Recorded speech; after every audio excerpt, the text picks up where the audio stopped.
learners. We meet again on yet another theme, and that is information media and telecommunications. Just before we engage into this, I want to make a flashback to what we did last week, and this was basically dealing with the importance of media informatics and then digital media production. And we did say that media informatics is the basis upon which all networkings and internet-related applications are anchored, without which there can be no networking. We did say that media production is the process of creating digital products from using media applications which are driven by computer hardware and software. We moved a step further by saying that media informatics has advantages and disadvantages. Advantages in the sense that it has enhanced the aspect of communication and networking, established a global community by reducing the world into a village. However, the flip side is the side effects that associated with media informatics. For example, addiction, cyberbullying, spending much of the time on media,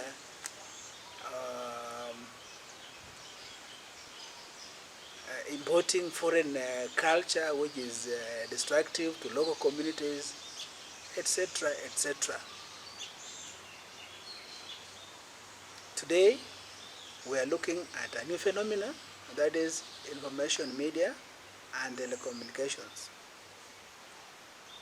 As a way of introduction, this lesson focuses on three different but interrelated concepts.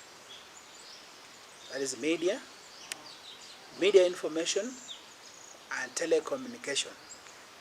Specifically, it looks at types of media, the advantages and disadvantages. Lesson objectives. But the first objective is to identify and explain different types of information media. The second objective is to determine the usefulness of different forms of media. By the way, media is a means or message delivery system, a system used for transmitting messages to a targeted audience. It can be print, for example, newspaper, books. It can be electronic, it can be TV, it can be radio, etc., etc. Media are also defined as communication outlets or tools used to store and deliver information or data.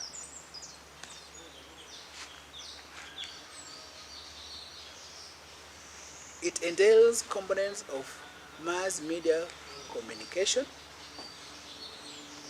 such as print media, publishing, photography, cinema, and advertising. Information media is thus an industry that covers newspapers, books, software, and online, as well as radio and TV broadcasting services.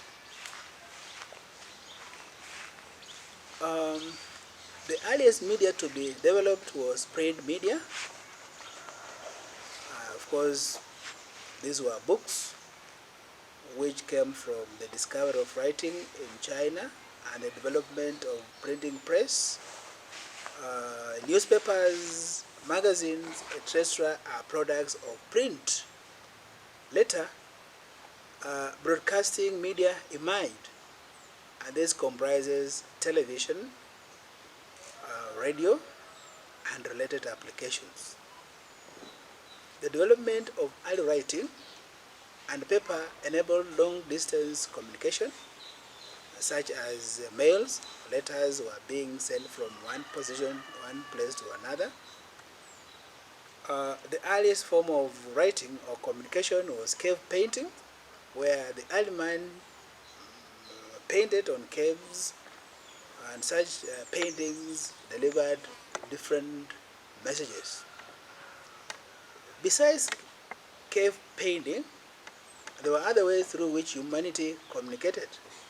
For example, smoke signals, drumming, ululations, wailings, trail makers, sculpture, visual arts, etc., etc. At this juncture, I want us to look at specific types of media. First one is print media. Like I hinted, this is the traditional print-based media, which has contributed to civilization than any other form of media. Even in the contemporary society, where electronic form of communication is the key, print media has held sway. Woe to you if you think that print media is going to go away. Over 100 years ago, there was prediction of a paperless society. But the more we produce electronic products, the more we develop we develop print-related products. Have you ever asked yourself why America, which prides itself as the mother of technology, maintains the Library of Congress, which if is transformed, the resources are transformed into kilometers, they'll occupy about 226 kilometers of information materials which are physical. What I'm saying is that although everything is and digital, America still keeps hard copies of every information resource. That whatever publication that comes up currently, a copy is sent to the Library of Congress. So technology is good, but it cannot replace paper. Yeah, one will challenge me that currently we are using technology to communicate, teaching, we are using the approaches. Yes, it's technology, all right, but this is a process which is anchored through writing, through reading, and you are reading both online and paper-based products, which culminates into this content that we are delivering through this media. The primary strengths of print media includes tangibility, endurance, and credibility. To date, many people prefer print media to electronic media. Number two, print media is an easy medium to spread awareness or advertise to any particular geographical locality. Take an example of a newspaper. people prefer reading physical newspapers as opposed to reading them online. Ironically, even during this pandemic era of COVID-19, people do not fear. They'll always buy a physical copy of a newspaper to read as opposed to reading them online. Newspapers are also good space for advertising agencies and firms which want to market their products. And flash magazines are very popular among the young generation of consumers. The disadvantages are that they are not appropriate for global audience because they are meant for one locality. They may also not be good when working on tight timelines. Placing adverts in print media requires a lot of planning and time. What I'm saying is that if you have an advert to make, the chances of a advert spreading far and wide within a short time are higher than a print media, because a newspaper will take time to penetrate all possible areas which is meant to reach. The print media, for example, newspapers, may not be readily available due to geographical reasons. And e-resources have demystified the challenge of geographical barriers. It doesn't matter where you are, as long as you have connectivity, you'll have access to the resources. But with the print media, the newspaper, they have to be physically taken to that particular place. Let's say, for example, now we have a lot of floods ravaging the country, making the roads impassable and what have you. What are the chances that newspapers are now reaching everybody? They are almost, less than 20%. But with the electronic media, whether you are marooned with the water or not, you can still access that information. And sometimes print media, for example, magazines and newspapers are printed on cheap paper, which easily turn yellow and brittle. And this may interfere with the authenticity of the information. Broadcast media. This is media that is transmitted as signals. This is basically radio and TV. Internet and Bluetooth are technically included here because of the attribute of sharing and transmitting information images. Broadcasting is simply the distribution of audio and video content to a dispersed audience via an electronic means.